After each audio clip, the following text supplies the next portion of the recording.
Welcome to TwstNotes, where I summarize the most recent story updates on JP. This is a whole spoiler video. This isn't going to cover every single little detail in the updates, but I am going to be hitting on what I think the most important things are story-wise, or things that I just think are interesting. Also, just to remind people, I'm not fully fluent in Japanese, and while my reading skills are better than my speaking and listening ones, I am not fluent. I could be wrong and these translations or hell, even read into something wrong. That being said, here's what happened in Chapter 7, Parts 1 through 19.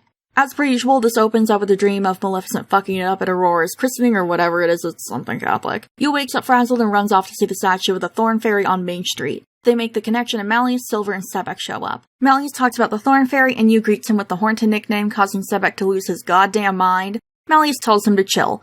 Lilia runs up to them as he slept in. He pouts about no one waking him up, and Silver's like, yeah, no, I tried to wake you up like 3 times. The bell rings and Malleus tells Yu to come over to diasomnia if they ever want to hear more about the Thorn Fairy. And then Sebek is in his jealous boy era and tells Yu not to get cocky because Malleus, quote, likes ramshackle.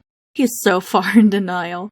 Denial is a river in Egypt. Your Wakasama has friends. It's the day of the off-campus internship orientation. Crowley gathers the juniors and tells them about the timeline and when they need to start working on papers and all of that. The important info is that it'll last 3 months and starts in September. For some reason, we get random older brother Trapelo lore from Trey.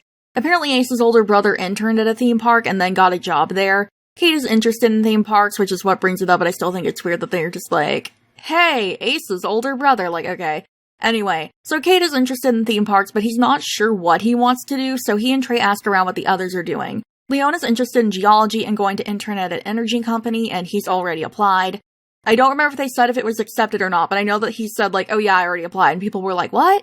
But he's already applied. Bill's going to internship at a movie studio, and he's not planning to go to college.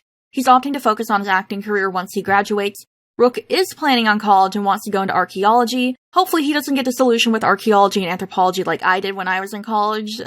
Fun fact, my degree's in anthropology. Idia is going to intern at Olympus Incorporated. Malleus hasn't decided what he's going to do yet, and Lilia drops the bombshell. He's dropping out! No one knew about this, not even Malleus. At lunchtime, the freshmen minus Sebek are chatting. Yu is telling them about their dreams and Mickey, showing off the picture of him they took. Orda does some research and finds no results on Mickey. He suggests the mirror might be picking up on signals from other worlds, and this could be a lead on getting Yu home. Shout out Ordo for doing more in less than 5 minutes than Crowley's, done in 7-ish months. The gang decides to take turns having sleepovers at Ramshackle in order to help Yu get to the bottom of things, with Ace and Deuce being the first in this rotation. Sebek causes a scene in the cafeteria, and then we switch over to diasomnia. We get several bombshells. Lilia dropping out was just the beginning. Not only is Lilia dropping out, but he's leaving later this week, and also he's losing his magic. Nothing big. Nothing very big. Just, losing his magic. The boys are naturally a little freaked out, but Lilia assures them that he's been losing power since before they were born. He kind of expected this.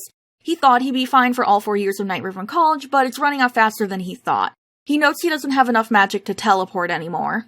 And the bombshells don't stop there. Oh no. Lilia also reveals he's not returning to Briar Valley. He's actually going to the Land of Red Dragons. I don't remember if this was localized already. That's just what the name is in Japanese. Yeah, I flat out don't remember if they've said the name of this country before. Anyway, he also mentions that he never intended to return to Briar Valley in the first place, even if he graduated.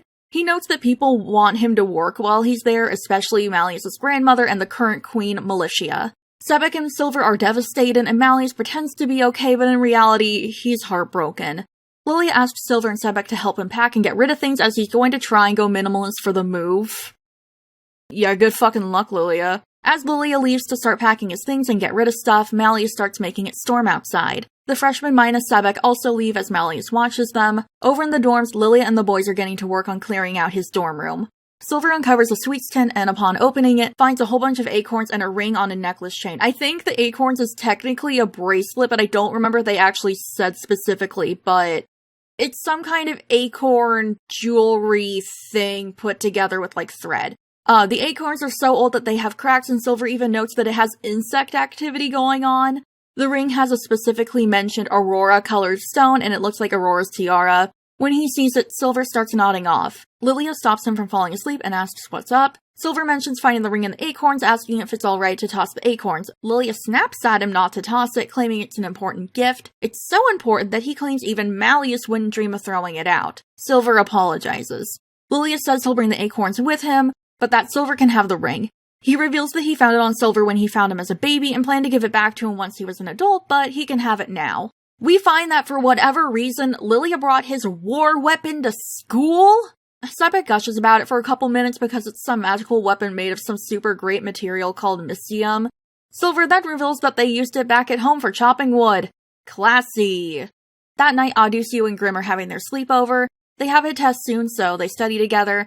We get a heart-wrenching moment of Deuce already upset that you might be leaving, and Grimm bringing up the very valid point that he doesn't know if he'll still be able to attend Night Raven College if you leaves.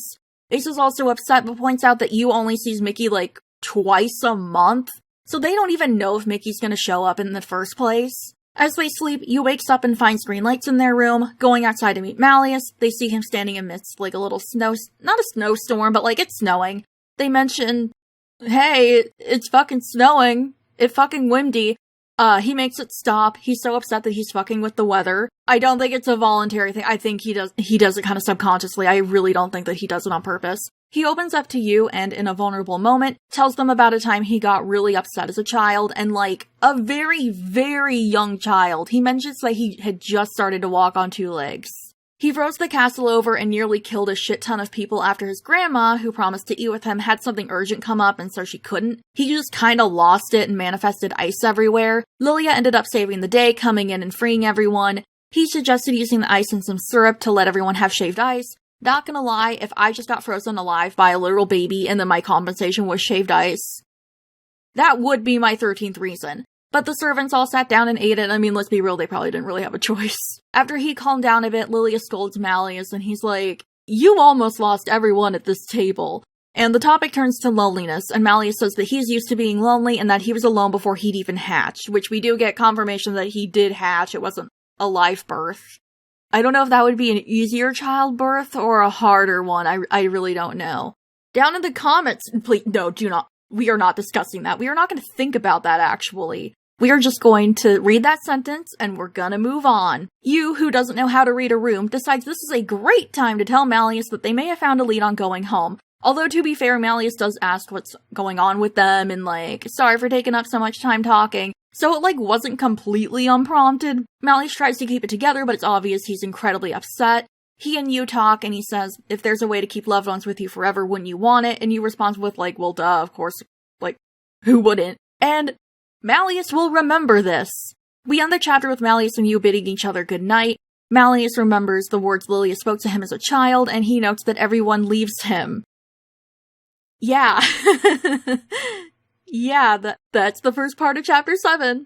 In this update, we've gotten a lot of bombshells, and also a lot of things setting up a theme of loneliness. You talks about it in regards to Maleficent. It's a huge part of Malleus' backstory. You could argue it also applies to the freshmen, as for all they know, they're about to lose one of their best friends.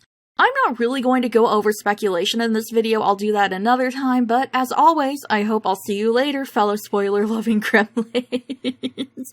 Bye, y'all.